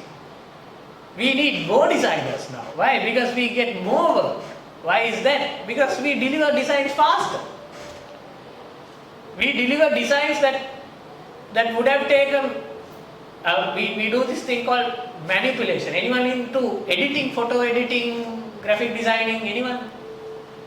Okay, so are you aware of the word of manipulation in design, not in others? No, there's one. Yeah, okay. Have you done design manipulations? That is, for example, how you would combine, let's say, you want to combine a waterfall falling into this bottle here and you want to create that digitally in a design. That will be called a manipulation. Now earlier you had to cut and chop pieces from waterfalls and do all the 100 different types of editing and then make the waterfall pour into this bottle. Now all you need to do is give ChatGPT or Midjourney a prompt, waterfall flowing into bottle, please imagine this in 9:16 aspect ratio or 1:1 aspect ratio. Your story version, your reel version, everything is coming. That is time a person would have sat down and spent on designing 3 years ago. Now with video editing, we do video productions in-house for advertisements just using AI. This would have needed a lot of budgets back in the day. Heavy equipment, actors, support staff, all of this. Technical staff to much more difficult topics. Right? So, if we don't adapt is one thing and then adopt is another thing. If you don't adapt and adopt these different interesting technologies that are out there, someone else who is going to do it will pass you. So, depends on that's why I very specifically said it entirely depends on what your business is and what's relevant for you. Some tools will be of no use for you depending on your business. Some tools will obviously enhance your performance. Now, if you are a student, which all of you are, except a few of them, We are all students of life. There's this interesting tool on Google. If you go and put an article, if you go and put a video link, it will create a series of sessions for you. It will create summarized podcast for you, which you can just listen to on the go. Your teacher's notes, your lecturer's notes, you go and upload into this application. It will create 10-minute, 15-minute short descriptions on the different topics. Go and try and test these out. It's free of charge. Nobody is charging you. So as a student, are you embracing these kinds of technologies and improving your ability to learn? Some time ago, teachers expected us to memorize and come and repeat it on the paper. Now slowly and steadily, probably except for the end exams where it's mandatory for the time being, other kinds of assessments are changing. And are you embracing that as students? So that is where you lay a foundation, which you also take into your entrepreneurial journey, into your companies. I like to believe that our team at Artslab Creatives has converted into a group of superheroes with AI. Earlier, if we could do 100, now we can do, easily we can do 500. If you want to put it into a scale. So, amidst all of that, you also spoke about sensory marketing. Some time ago, pay pads were the thing. Or TV, radio, radio was the thing after that. And then TV. When it came to the TV, now you have sounds and visuals both. Radio, only sounds. Newspaper, only visuals. That also static visuals, not moving visuals. TV advertisements, TV content and all of that came. Now things are moving, people are talking, you can hear, you can transmit pictures and sounds both. This came on to digital. Digital was also flat screen, only sounds and pictures for a very long time. But right now, there are new and new technologies coming to play. However, again something that we need to understand is the market relevance.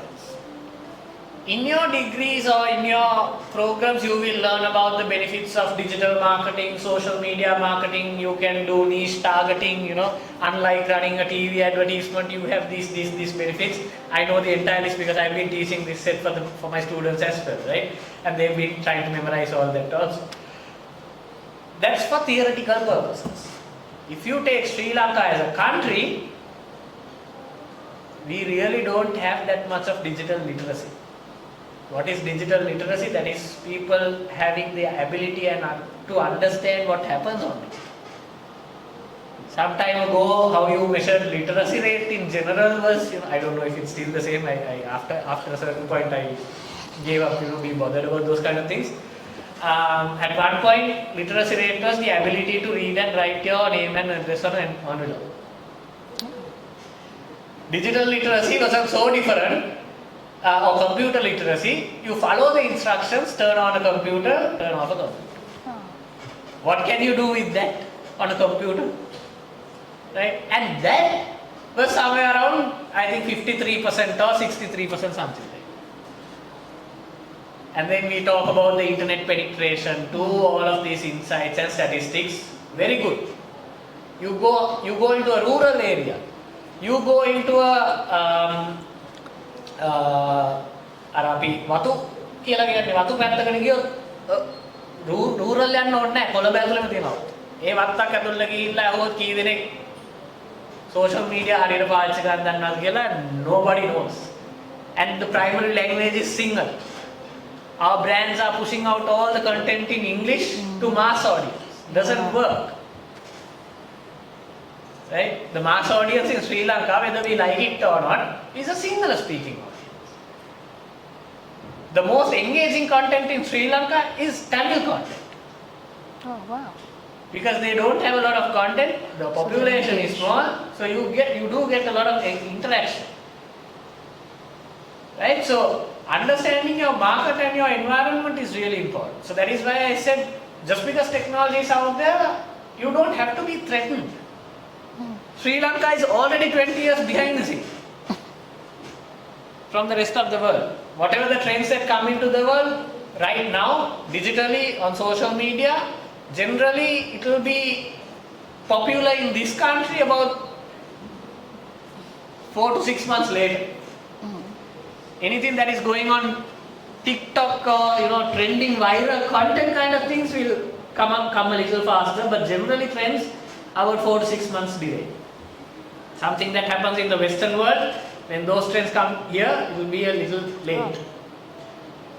So earlier I used to do another. We used to have a product under our business.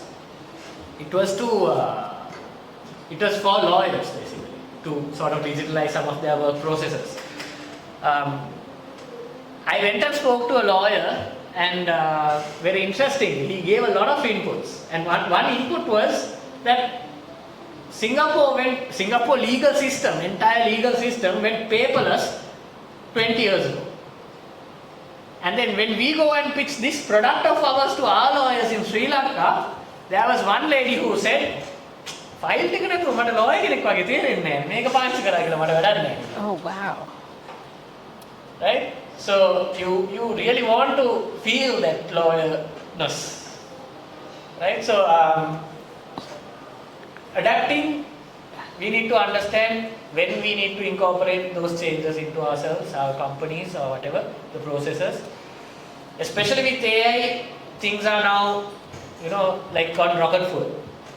Things are moving really fast. But having said that, just because the world is moving really fast, we don't have to stress ourselves by trying to keep up. Stay authentic and original to what you want to deliver to your client, and see what can you align with that, and use the help of technology and AI. Sensory marketing wise, now people are getting into different forms of advertising, marketing using AR, VR, virtual experiences, hybrid experiences. I have seen a couple of research on how certain brands are working on delivering perfumes or smell the scent through digital platforms. Oh, wow. Right? And there are 3D printers that print basic food items. There are 3D printers that print fabric. Wow. You can order online and it gets printed by the local person who owns the 3D printer. Wow. So how we incorporate this depends on the industry. The first mover will always get a bit of recognition, right? And anyone else who follows can look at how they can improve it. So adopt technologies for good. You spoke about sensory marketing. I'll just give you one example. Last year we did a campaign with the brand called FEMS. I'm sure you guys know FEMS. This is the female sanitary napkin brand. Last year I spoke about this. I said we wanted to do a campaign. ඕක කතා කරනකොට මගේ office එකේ set එකම films කියපු ගමන් I don't know why. Right? It's a natural biological process and it's a product that is available for that process. And then we went on to a campaign on period poverty awareness. How we did it was we collaborated with FEMS. We went to them and we wanted to drive a social message. What we really did was we created a video advertisement where a girl basically comes and says a little bit of information. Okay, there's a story that goes on. And the idea was a significant portion of women in Sri Lanka, they restrict themselves from going ahead in their life, in their education, going to work because of their period. And that happens because they do not have access to hygienic sanitary facilities, either because of their economy or lack of awareness or social concerns, social pressures. We still have communities where they will wrap the packet in the pattar or brown paper and give it. So we wanted to change this taboo. It's not an overnight thing, right? So what we did was we created this advertisement. Whoever sees this advertisement, when they click on it and go to this website that we have created, they can upload their details, upload their photo, give a little bit of information whether they want their version of that advertisement in English, Sinhala or Tamil. Not only females, males could also participate in this. So the application will through deepfake. Deepfake, my friends, is a technology very commonly known for making porn, right? And this we decided to use it for a completely different use case. Technology is not bad. It's the people who use technology that is bad. Deepfake is used for impersonating, politicians, making fake news around the world, all of that. We wanted to give deepfake a different meaning as well. Okay, this is not, මොනවද කියන්නේ දැලි පිහියෙන් බෙල්ල කපන්නත් පුළුවන්, දවුල කපන්නත් පුළුවන්. So ඒ වගේ කතාවක් තමයි. Right? And this campaign that we drove had a lot of participants engaging with the campaign, coming and sharing their version of the video. And as a motivation for sharing their version of the video, we attached it to a reward. Some girl in an underprivileged school will get sanitary napkins for 3 months. So that was the campaign. Now, something that interested me was we really love to incorporate purpose into the kind of activities that we do. The kind of campaigns that we do with brands, we like to collaborate for bigger impact than profits and business. That has given us also the opportunity to do what we like, or especially what I like, that is to help someone else, help a community. That is why I said earlier, now the interest has switched from money to something else. So, technology advancements can help us in sensory marketing and getting yourself immersed in an advertisement, especially with AI right now, right? And after that, we have been doing campaigns with Maliban and quite a few different brands where we have incorporated this, deep fake to AI content personalization. You create a version of the advertisement with your face in it, kind of stuff.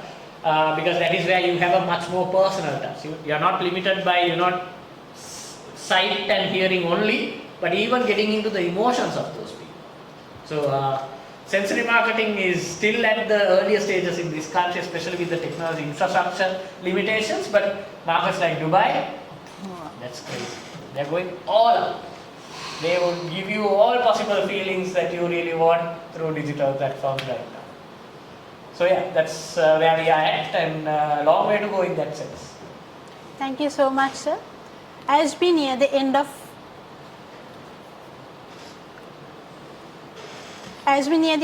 our session, we now open the floor for an interactive Q&A session. Audience, this is your chance to engage with the speakers. Ask your questions now.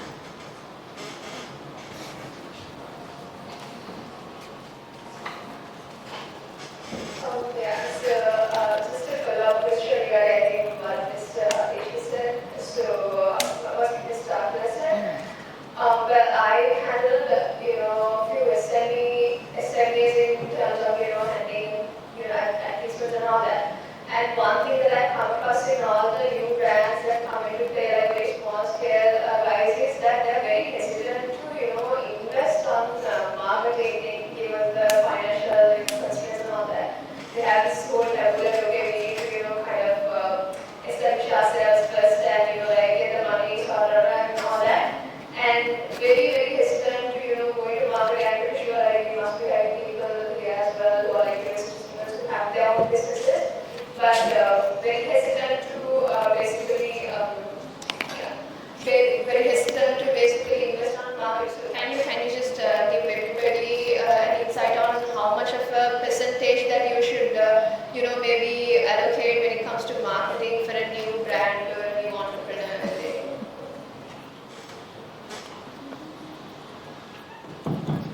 Okay.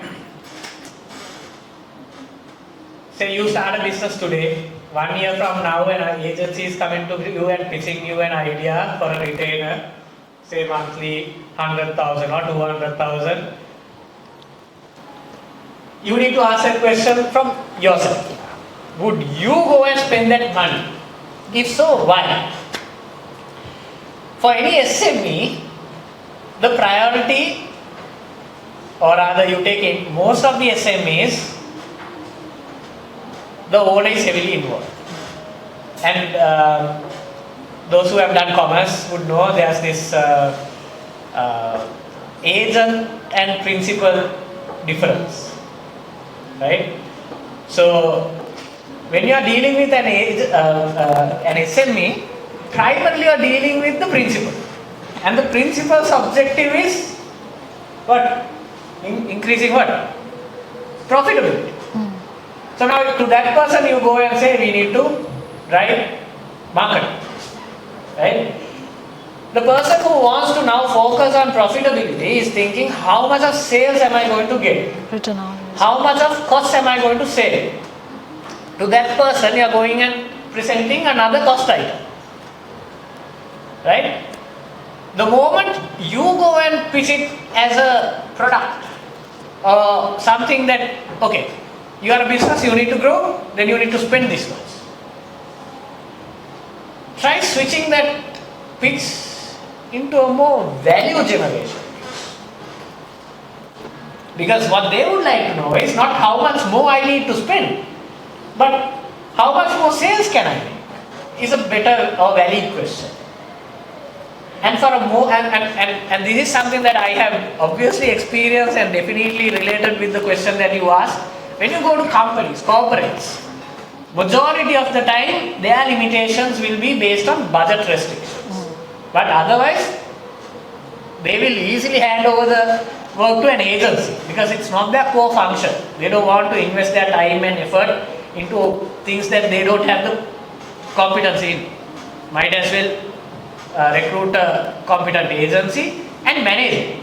Make sure the control mechanism is right so that they get the results that they want for whatever they are spending. SMEs, which are primarily led by the owner, whose objective is profit, they want to make sure, how do I make more sales. Even if you go with a campaign, they will not have a lot of faith in this brand awareness and all of that. They will say conversion. I want sales. At the end of the month, if I spend 100,000 and if I am not getting at least 100,000 back, why am I spending? Right? So, if you are an agency or a person who is going to be working with such a client and going to present them, a budget for branding, you really need to know what you are talking about. How will this effort start multiplying their revenue 3 months down the line? So that now you invest 100,000 each month and probably not get anything for that 100,000, but third month onwards, this is the kind of return that you will get. But then comes the question, how do you give it with certainty? That is where your experience is important. You have to have worked with multiple different kinds of clients, industries, different calibers. At one point, okay, so I have this very interesting example that I use. How many of you can cook? Show of hands. Yeah. Wow, nice, okay. Quite a few. Now, something about cooking is, when you go into the kitchen, assuming that on your menu card you have 5 items and all the equipment and ingredients required for the 5 items. Right? මේ දවස්වල ආලා කියන වචනේ ගොඩක් ප්‍රසිද්ධ වෙනවානේ. right? ආලා තම්බල හදන්නත් පුළුවන්, බෙද වේරුණා තෙල් දාලා හදන්නත් පුළුවන්, කිරි හොදි හදන්නත් පුළුවන් ඕනේ. ඔය කොහොම හැදුවත් හදන්නේ ආලේ. Right? What's different is the combination that you put in terms of it's falling. I'll hold it too. Right? What's important is the combination. අල තෙල් දානකොට දාන මික්ස් එක ලුණු ගම්මිරිස්ද ලුණුද තුන පාද තුන පැතික දෙනවා ඊටු ටික that's one combination. අල කිරට හදනකොට that's a different combination. But once you know the ingredients and what happens with those ingredients, most of the time you can cook whatever you want. Because you know what happens with gum miris, you know what happens with miris, you know what happens when you put the karapinsa, right? Then A mix and match එක දාපුවාම අලුත් menu item එකක් ගෙනල්ලා නම දුන්නොත් අපිට මෙන්න මෙහෙම එකක් හදලා දෙන්න කියලා අම්මා කියලා කිව්වොත් ප්‍රශ්නයක් නැහැ හදලා දෙන්න පුළුවන්. Same goes with strategy. When you learn that is where your degree helps. That is where your experience helps. When you learn these different ingredients, at a certain point it's all about a story of mixing and matching and putting it into the pan or the saucepan or frying pan, whatever, depending on what you want to cook. So if you're going to pitch an idea to an SME, number one thing, decide and see whether you really want to convince these guys, right? What is the worth for you? Because just because there is a set of SMEs, you know marketing, doesn't mean they want your marketing, right? So identifying who really is going to be finding use of your service is number one. And then the second hardest part is convincing them. So in the part where convincing is involved, that is where experience really helps. And for SMEs, especially, it's always better to go with an approach in terms of how you can show them the value. Corporates will most of the time already know this is what we are going to spend, this is what we want from you, they will exactly come and tell you. Some corporates. SMEs on the other hand, they are also exploring. Sometimes they haven't really embarked on a marketing journey like this before. So for them, we need to give them that assurance. We need to be with them. We need to hold them like, holding a child's hand and take them a certain distance. After that, they will start walking on their own. It's like that. So whether you have your own agency, you are working for an agency, they are SMEs or corporates, it's a matter of understanding what their requirements are and catering to that. Sometimes we try to go and forcefully, shove a marketing plan down their throat. Don't go with that approach. I mean, don't forcefully try to sell something. That selling approach is now gone. Now it's more of understanding and relationship building. I mean, you guys would have learned it, right? So in marketing right now, the concept is more towards relationship building. So you build that relationship, understand, and then deliver value. That will be a much better approach.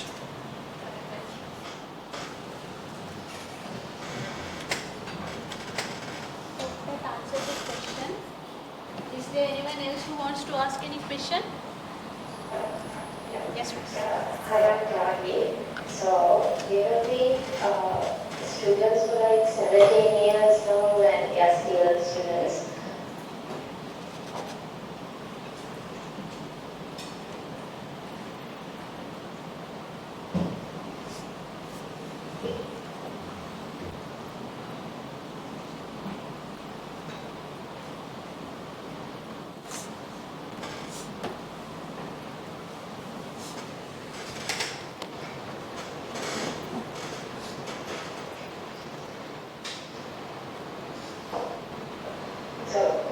I'm sorry.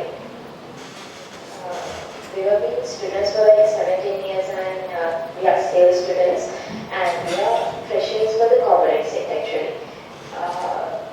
As a perspective, what are the biggest mindset shift that we require from students to enter entrepreneur or an employee? That's for you. Is it for me? I thought it was a common question. Yeah, you can answer. That's fine. Yeah. Whatever. Yeah, you can answer. I was also a student for 17 years exactly. 13 in school, 4 in uni. After that, I slowed down a bit. I wasn't very interested in pursuing that journey. Though my parents very badly wanted, my lecturers very badly wanted. තාමත් university ගියපුවාම කියන Akila MBA එකක් කරා නම් හොඳයි නේද? ඔව් හොඳයි ඉතින් ඒගොල්ලන්ට හොඳයි ඉතින් මට එච්චර හොඳ නෑ ඉතින් මට ඉන්ට්‍රස්ට් එකක් නෑ. But then that shift that you asked about from student to 17 years, student to either entrepreneur or going into the workforce, right? A mindset change may not be the most appropriate word. If it's a change you're looking at, it depends on from where you are looking at as well, right? Because for a person, a change might be required. For a person, it might be to level up on their perspective. Because without experience in anything whatsoever, without experience, it's as if, think about yourself going near golf face and not looking at the beach but the opposite direction. එතන golf face එකට ගිහිල්ලා අනිත් පැත්ත හැරලා බැලුවොත් තාත් සමුද්‍රයක විතරයි පේන්නේ. But imagine yourself going all the way top to the World Trade Center or ITC and then looking that side. සිරිපාදේ පේනවා තව ටිකක් උඩට ගියොත් එහා පැත්තේ මුහුදත් පේනවා. Right? It's the same exact experience same exact situation when you have experience. As a student, even though you have studied for 17 years, we are having a certain point of view.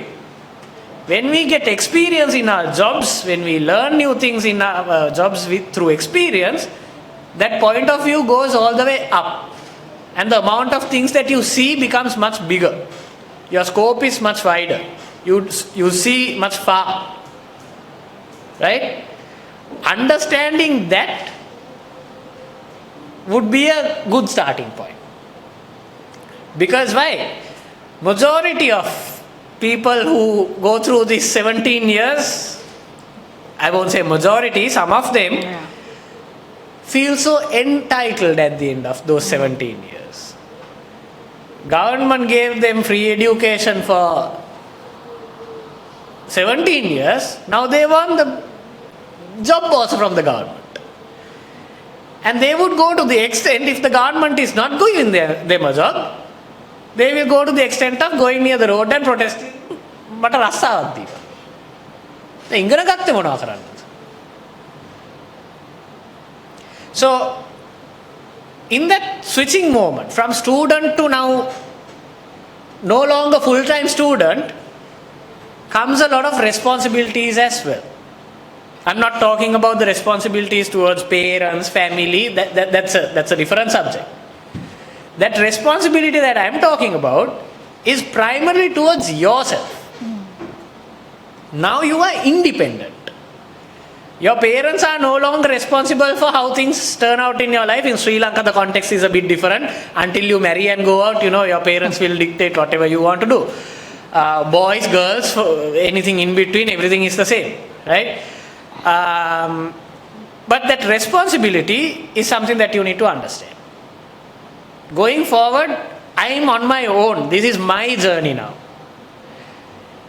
By the time you are coming out of uni, if you are coming and telling another person, I still don't have a job, I haven't found a job, anyone who is in this audience, if there is someone like that, don't get disheartened from what I'm saying.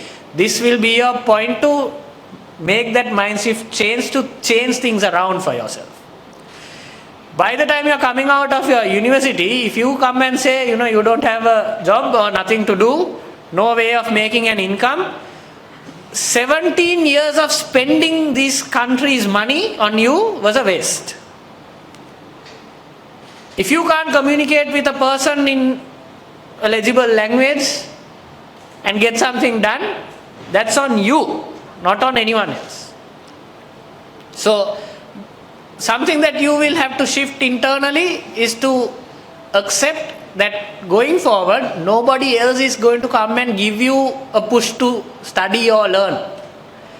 There are no lecturers, there are no teachers, mentors, tutors or whatever to come and tell you, hari the exam lagai, padang karanna kale hari. No, because after you finish uni and get into life, every day is an exam. And there's no pre-studying for that exam.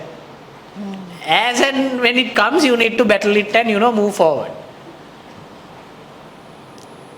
Right? So, if you are looking at that kind of a shift, something that really needs to be built inside you is that acceptance of responsibility towards yourself.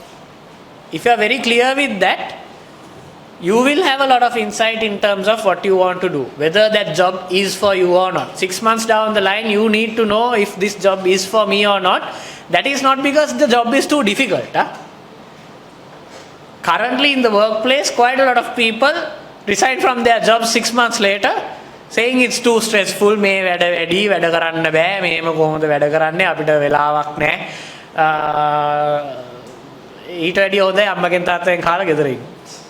That is what I can say for that kind of people. But other than that, if you are really looking at progressing in your life, you are building something for your entrepreneurship, or starting your own business, or doing a job. Even in the job, you can be what is called an entrepreneur. That is someone who innovates within a job. And we want people like that. Not people who will come and say, no. That model is outdated.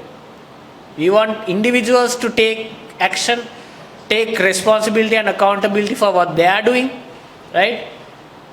Because we see a lot of people who come and say sometimes, ඒක මගේ වැඩේ නෙමෙයි. ඒක කරේ මම නෙමෙයි. ඒක මම දන්නේ නැහැ. Those are not acceptable answers anymore. For machines, yes.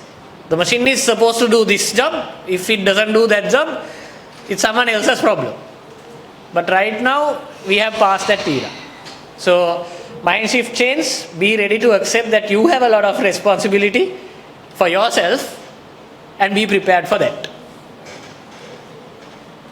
Adhisha, you want to add? No, yeah, I was just thinking for end of the day, that mind shift, for an entrepreneur, all what you want is to find your passion, because if you're very driven, within you, and no one can stop you, you dream and you evolve and you face challenges, and somehow you will make it.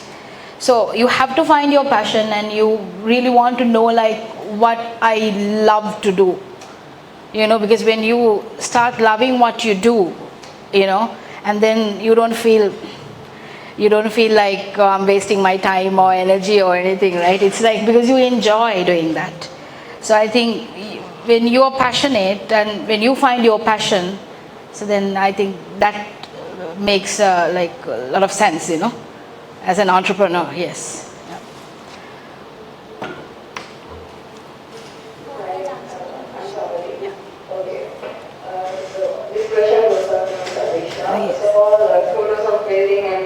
Brand ever since I saw it way back when I was a child. I've been inspired every time I pass by your shop. I'm that's such an amazing concept.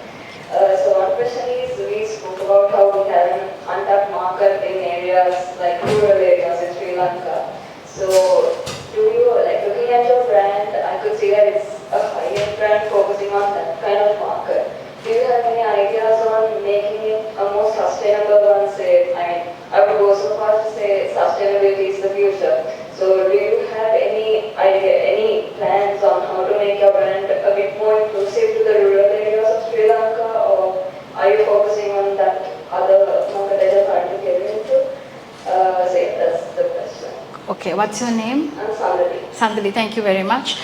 So yes, a good question. Actually, we are not, high-end brand, but the thing is, people think it's high-end because we located it Colombo Server, right? And also the branding too, everything. I learned something from Akhil today, about language. When it comes to Tamil, how they engage with because we do a lot of marketing using English language. So some people think it's high-end, but it's not, because what I wanted was initially to give a solution for plus size people. So I do not have any segments, but again, with raw materials to like how design involvement and all that, it will different prices at price point, but we all would like to cater to other markets as well.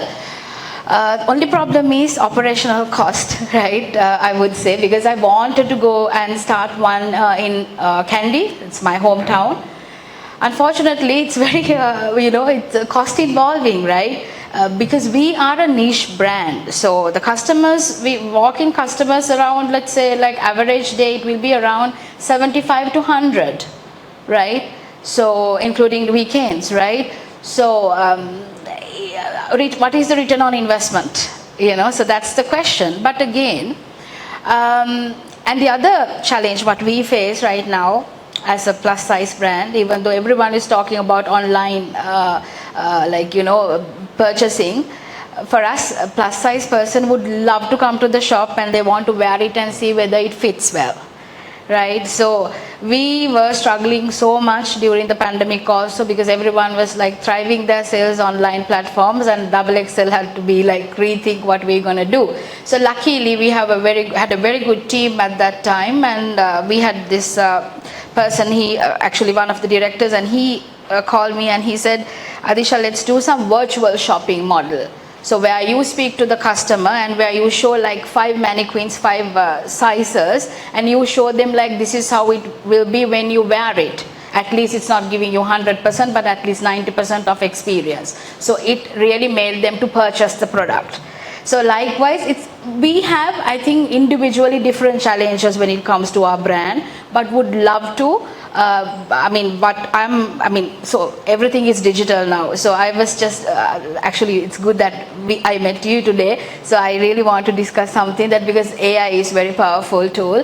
So we were thinking like if we can do like AI virtual fit-in room, something like that. So where then you go and then you give your measurement and then it shows you like these are the products. So this I have already pitched with one of these guys who's into all this AI. But still didn't get back to me. So, so this is the thing. So there are things that we can work, but again, cost involvement is very high, because Sri Lanka, as Akhil said, it takes long time to to perform, because even though we have resources, it's a lot of cost involved. And also the policies we have, it has to be modern, because it's way too slow, right? Because the next point is like I have started franchising, because that's the easiest model, because people come to XXL to buy the size. I mean, fashion of course yes, but they really, their mind is like, okay, if I go to XXL, I will buy something, I can buy something. So it's easy for us to come up with a franchise model. So we have done the franchise model, but we can locally do that, because globally we have to pitch the brand and show people like communities like this is what brand is all about, and then later on we can pitch franchise model in global. But right now we are looking at franchise model. So I'm waiting, like a few people are like really looking at my franchise model for Kandy and also Nuarelia. So there are a few things that really work. I mean, I don't know, but it may work. Yeah. Thank you. Right. So entrepreneurship and entrepreneurship both comes from internal factors. I would say exposure, what we have explored, the experiences we gain, and the skills we develop. Actually, that is what the real education we need, specifically, especially for entrepreneurship and to survive in the job market as well. And at the same time, the technology, instead of adopting and completely depending on technology, we have to adapt and take maximum and better use of it. With technology, market relevance is also coming to play, so it should be relevant as well. And so with struggles, passions, purpose, courage, the firm mindset and negotiation skills, all these together is what the youth, the undergraduates and the future generation needs, so that it can contribute to the development of this country as well with their professional and personal development. So with that,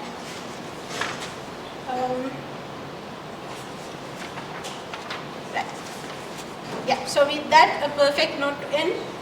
Thank you, Mr. Akhila and Ms. Adhisha, for your time, wisdom, and your commitment to uplifting others. Today's session has not only highlighted what is possible, but also given us practical knowledge and also like a great insight about what we have to develop and what we have to like focus more on. And to our audience, we hope you walk away with renewed energy, courage to take initiative, and a deep understanding of how to build meaningful careers that also contribute to national progress. Wishing you all the best for your future endeavors. And now I would like to hand over this session to Patanjali. Such an insightful conversation, and we are sure everyone here will be walking away with something valuable to think about. So next up, to express our gratitude, we would now like to present our tokens of appreciation to our panelists. So I'd like to invite Dulaksha and Imesha on stage for presenting the tokens of appreciation, and kindly be present on stage to accept.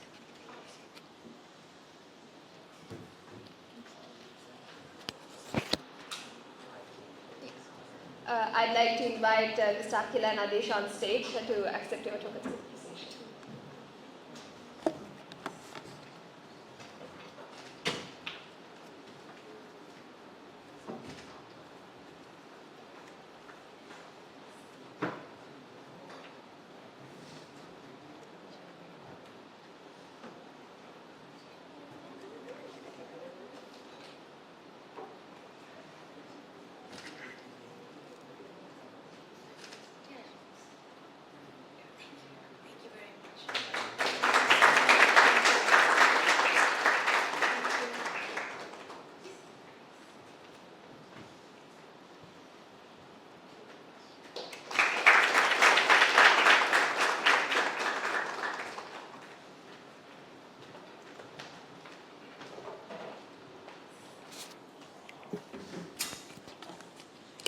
Thank you. To officially conclude the formal proceedings, I now invite the event coordinator, Imesha Madhusanka, on stage for the closing address.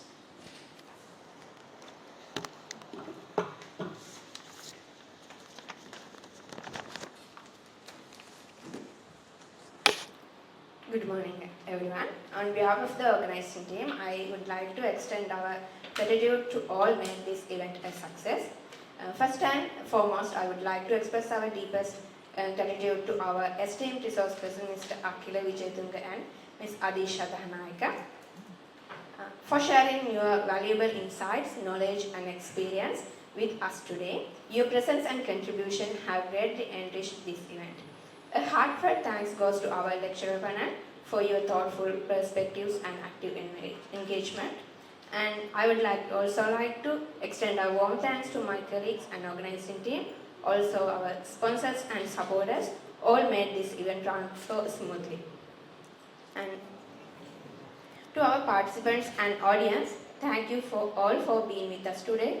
Your presence and enthusiasm have added a great energy to this event. We hope you leave with new ideas and inspiration.